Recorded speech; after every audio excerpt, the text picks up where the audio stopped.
Mbote na bandeko balandi nyonso balandaka émission bokoka bayindo nzambe apambola bino lelo ezali bongo le 6 avril 2026 ezali date moko historique surtout pour na biso bato mwindu ba congolais particulièrement biso ba congolais parce que ezali mboka na biso bakoko batikela biso Congo bandeko na ngai mbote na bino ezali ngai ndeko na bino Kongo alenga mwana mfumu Kimbangu tokutani lisusu ndenge tomesana kokutana nzambe apambola bino bandeko esika bozali mingi baza komituna Kongo alenga likambo nini ngai oyo nazongeli bino bandeko nzambe apambola bino emission bokoka bayindo ekosilaka te parce que eza makambo bamission oyo nzambe apesa biso na mokili lelo tokolobela mfumu Kimbangu mfumu Kimbangu dia tungunu ande bamosusu babengaka ye bakimbangisi babengi ye Simon Kimbangu yalaka yala aza na bakombo ebele yeyo baza kotuna ye bakestion à l'époque ya bakoko na biso na 1921 bandeko na ngai 1921 ezalaki ya kosakana te parce que tozalaki na époque ya coloniale bacolon oyo tobengi bacolonisateur bango bayelaka biso nanu esclavagisme na ba 1400 et quelque tant toye kokoma na ba 1910 Léopold II aye kozwa mboka na biso oyo tobengi Congo belge na 1910 Léopold II bandeko na ngai tomona pasi mfumu Kimbangu abotami na 1887 donc ntango mfumu Kimbangu abotamaki na 1887 bandeko na ngai bato oyo bazalaka avant 1887 oyo bayaka mpe kosala makamusi ya ndenge na ndenge bakoko na biso ya ntango wana bazalaki ebele mfumu Kimbangu azalaki na tata na ye oyo tobengi na nkombo ya koko Kuyela na koko Louise baboti na ye oyo bavandaki na ye selon histoire biso tolobaka oyo biso toyekoli koko Kuyela azalaki guerrier oyo azalaki kosalisa bato na kisa bokoko koyeba sekret ya zamba mamatiti oyo ekoki kosalisa bato ye ayebaki yango mfumu Kimbangu abotami azalaki mwana moko mystérieux parce que na epoke wana mindele bamonaka ke étoile montante ekoya kokwea na Afrique centrale mwana moko akobotama akoya kosauve race noire akoya kosauve bakongo bakongolais oyo tobengami lelo mindele basalaka recherche parce que à l'époque wana bayebaki ke na kati ya royaume ya Congo bandeko na nga ezalaki na puissant royaume ya kosakana te donc bayebaka ke bato mingi yango bomoni banvoya mingi oyo nzambe ya mpungu tulendo atinda oyo tobengi tata nzambe mpungu tulendo a Congo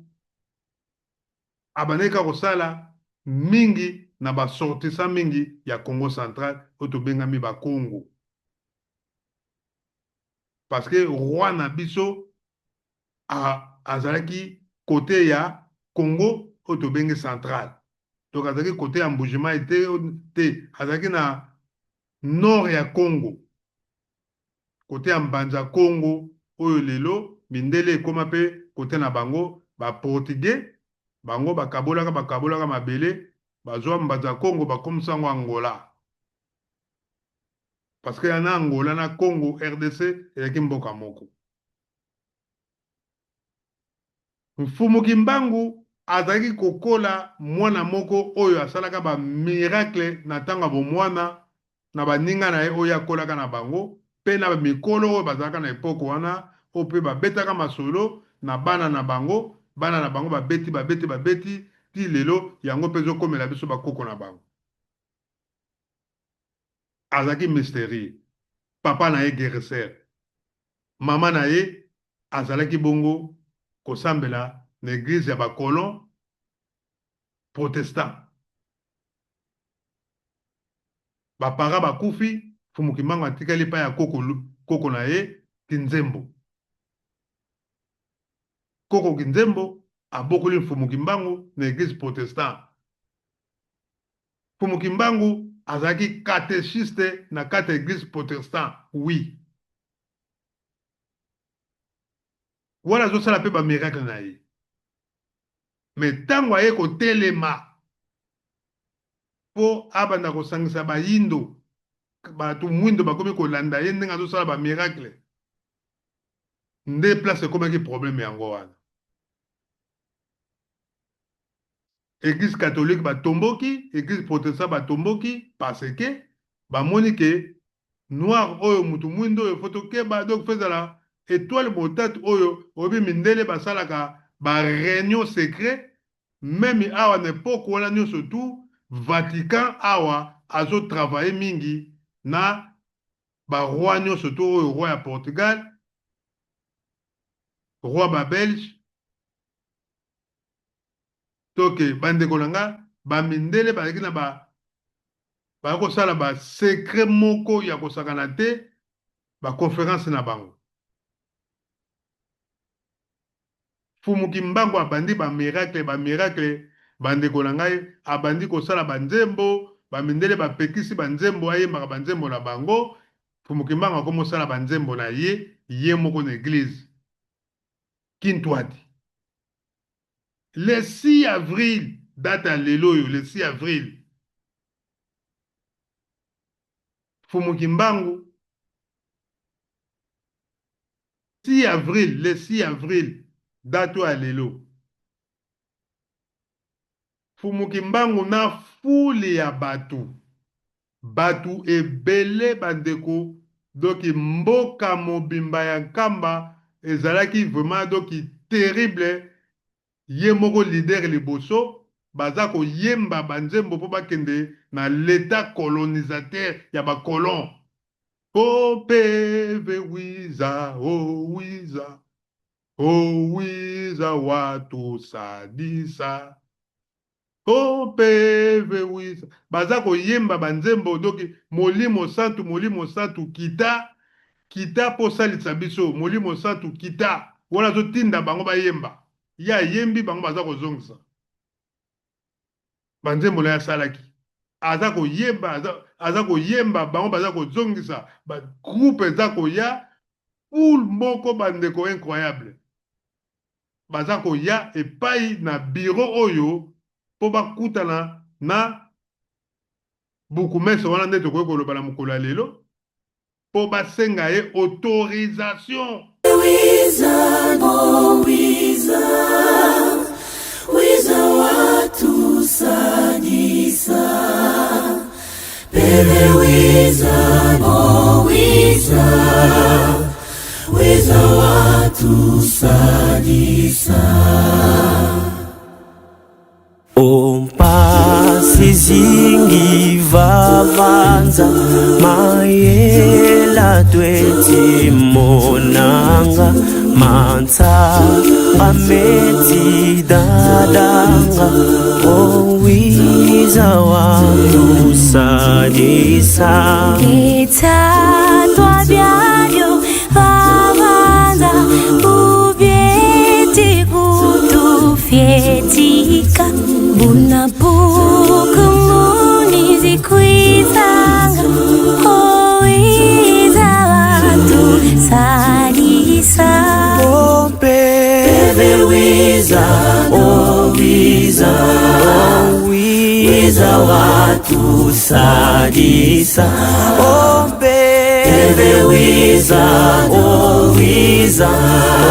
wiza watu sadisa Zimvita zingi vavanza Malema tweti munanga bimangu byeti moneka owiza wakusadisa Sipangizame lubabo mafyuti emindelepe lutadamana musamila nateyelu yambanilu Bebe wiza, oh wiza, oh wiza watu sadisa Oh bebe wiza, oh wiza, oh wiza watu sadisa Mungatika kisanduku kamba Masila fumu ya lusungamo Ibeno kibeni lobangulomo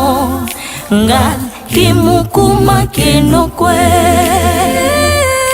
Masizamena luzeizo Que à partir ya les 6 lelo biso désormais tokobanda kosambela na ndenge na biso église kintwadi biso toza bakintwadi il faut tosanganaka biso tosambelaka mpe na ndenge na biso parce que mundele nepoke wana alingaki te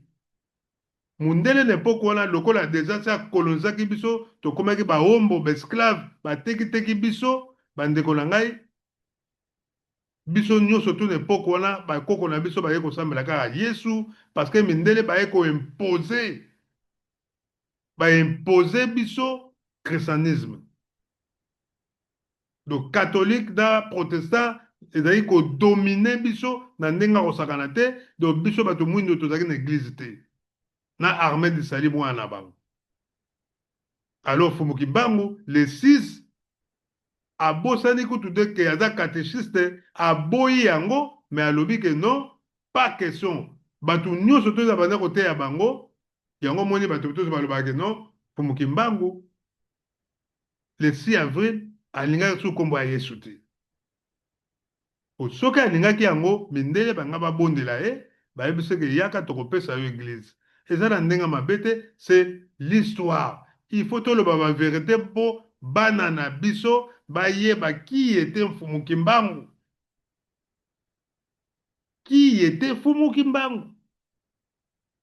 donc Fumuki Mbangu avant le 6 avril 1921 azalaka catéchiste na église oyo tobengi protestant azalaki na problème te mais ntango akomi kosalisa bato ake kosenga sikoyo église kintwadi ekoma mpe église lokola catholique ndenge bato bazalaki ebele donc bato soki ya ye bato bazalaki ebele osengaki asala kaka église na ye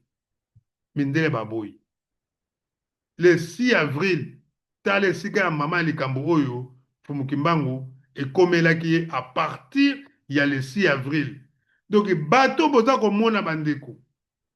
bango bato babunda po biso lelo tozala libéré biso bato mwindo donc génération ya lelo biso toko défendre bakoko na biso oyo elongo na leader na biso spirituel oyo tobengi Mfumuki Mbangu Fumuki Mbangu asengi po batikela ye bandeko ekomaki problème bacolonisateur baboyi bakomi kolukela ye baproblème à partir ya le 6 avril date oyo lelo oyo baza komémore Fumuki Mbangu mpo na biso bato mwindu mpo ekoma date moko férié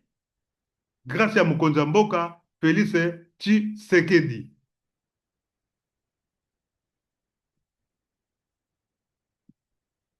Bandeko matondo mingi ya solo bandeko le 6 avril lelo oyo dati oyo chef spirituel ya église Kimbangese Papa Simo Kimbangu Kiangani elongola président de la République Félix Antoine Tshisekedi Tshilombo oyo alobaki que désormais ezaki année passée azaki kuna na Nkamba tango ya inauguration alobaki date ya le 6 avril ekomi date oyo ekomi journée fériée. So na bosante ça fait 2 ans oyo azaki na Nkamba tango ya centenaire. Donc bandeko na ngai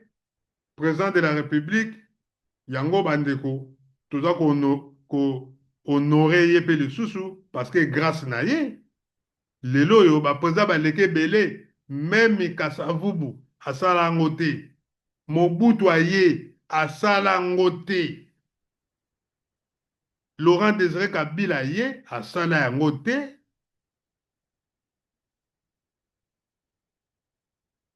Joseph Kabila ye pasala ngote mais kasi Félix Tshisekedi aye alobi que désormais date oyo ekomi date moko férié. En tout cas biso bayindo bakimbangise photo za nsengo parce que président oyo aye lelo actuel président de la République donc mapamboli ekoye epai na ye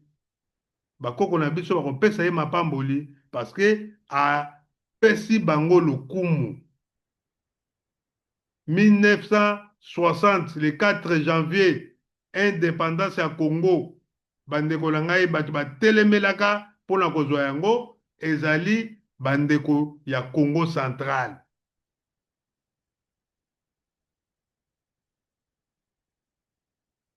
Soko botali lelo boko remarquer que batindami oyo tobengi basaint bamessager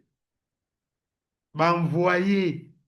oyo baya mingi na Congo na RDC bayaka na mopanzi ya Congo central parce que puissance ya Congo mobimba so boyebaka te eza na Congo central.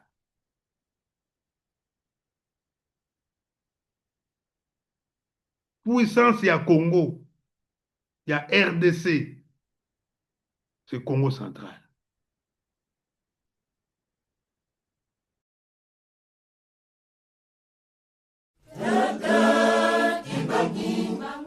Likambo nini ya makasalaki omoki libolu poete moina yo omoye bakeke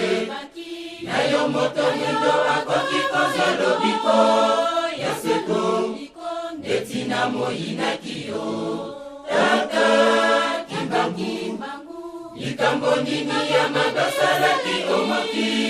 libolu poete moina yo omoye bakeke na yo moto mindo akoki kozwa lobiko ya seko netina moina kiyo kasi lelo solo emonani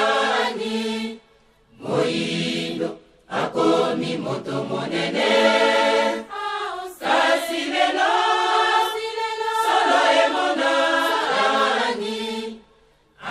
kovanda nesika ya bato minene kasi lelo solo emonani moindo akomi moto monene kasi lelo solo emonani moindo akomi kosala makamwisi kimia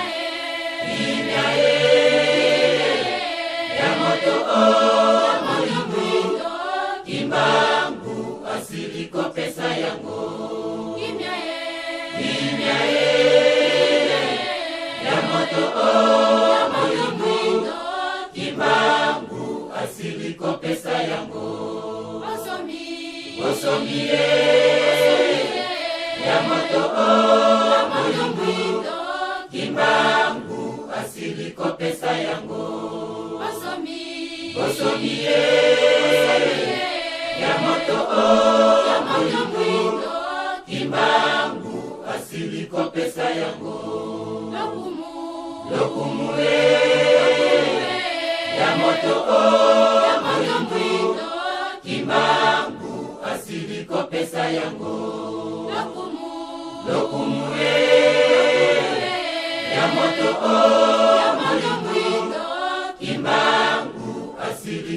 kopesa yango ebongi tolanda ye kimbangu asili kopesa yango ebongi totosa ye kimbangu asili kopesa yango ebongi baza na puissance ya kosakana te oyo lelo soki to comprendre vraiment ba réalité na kati ya mabele bakoko na biso bandeko na biso tokozala puissant pe bamindele bayebi bayebi ke étoile montante oyo eyaka ekweyaka na Congo central c'est Fumu Kimbangu. Fumu Kimbangu aboyaka bato te batindami nyonso ya mokili. Fumu Kimbangu ntango aza koteya alobaki naboyi Yesu te, aboyaki ye te, aboyaki bakoko na biso te oyo bayaka mpo ayebi bango mpo ye aza molimo, ayebi bakoko kempa vita ayebaki bango, ayebaki bakoko mafuta, bakoko matu ayebaki bango, bakoko mbangala. Fumu Kimbangu ayebaki batindami base nyonso yango alobaki ke bosambela nga na ye kokabola te na ye koboya bato te, mutu nyonso atindama na mokili aza ifo tondima ye. C'est Fumu Kimbangu qui a dit ça. Ndenge moko mpe nkolo Yesu ntango ayaka aboyaka Moïse te, alobi oyo Moïse akomi nga na ye kaka kobakisa na kolongola te mpo akolongola te. Ndenge moko mpe Fumu Kimbangu aboyaki bato te. Donc biso bayindo biso bakongolais soki toza koboya Fumu Kimbangu yebaka ngo bakoko na biso tomoni bato oyo nyonso tu tomoni wana bakufaka mpo na biso, babonaka pasi mpo na biso, mpo biso tozwa indépendance spirituelle na physique. Mais ti lelo tozwa kaka indépendance physique. Lelo tokomi mpe koloba bato mwindu mpe tokomi baprésident,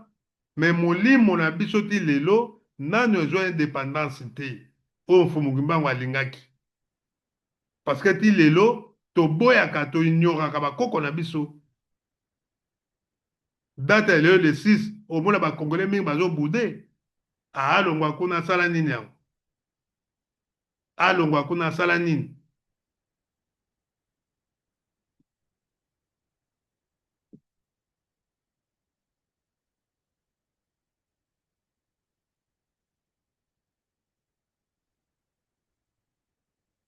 Bato mingi baza kobude na bango. Fumu Kimbangu asala nini bandeko nanga botala ndenge azalaka ntango aye kokufa na 1951, tala ndenge akomaki munene, avandaka na prison pendant 30 ans. Bakangaka ye na nzoto oyo boza komona,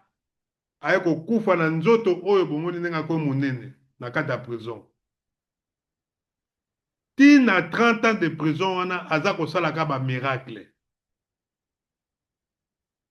Koto abimi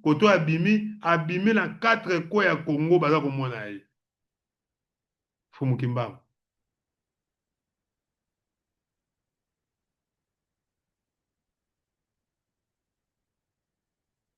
Chaque jour babetaka ye fimbu.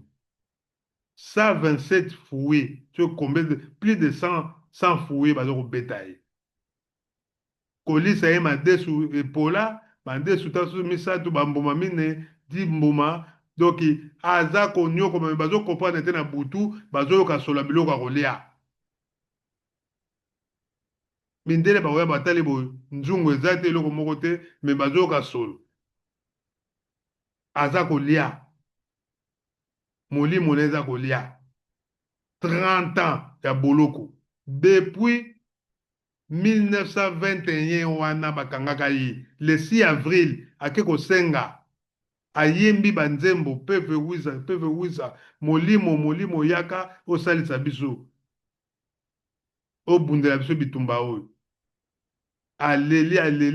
ye akomi wana mindele basali tu baye kokanga ye. Tant bakangé na 1921, 30 ans. mutu abundela biso bitumba ye oyo lelo eza Lumumba te congolais Lumumba te mutu amona pasi mpona Congo Lumumba te ngai mo nasekaka Lumumba asala nini pasi nini amona mpo atangaka discours wana apres bapesi ye bake babomi ye bato bamartire oyo bakufa kutu bakoko na biso wana baboma bango na mindele bafizia bango ebele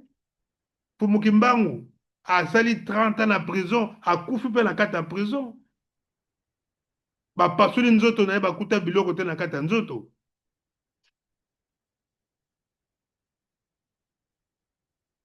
yango nga nakamoka boza kosala bafeti ya minene toboyi Lumumba te me bandeko na ngai mutu amonela biso pasi na Congo na RDC Fumuki Mbangu epuis bakoko na biso avant ye aya il faut tonoraka bango tobelelaka besprit wana yango moni mindele bazwaka mapamboli parce que baza kohonore toujours bakoko na bango yango nzambe azopambola bango nzambe na bango na ndenge na bango soki na Israël jamais bakohonore koko moko ya mundele et pardon ya mutu mwindu bahonore na kati ya Israël jamais na baresi mpe ndenge moko mais biso bato mwindu toza na échec total parce que biso tonyoraka bato yango bomoni ke maladi wana bamindele bakotisela biso bacongolais ya kobudane donc tokóma kobude na bachef spirituel na biso oyo nzambe atindela biso meme oyo baza actuele lelo omona chef spirituel ya église boye oza kobude ye oza kofinga ye eza mawa mingi mpo na biso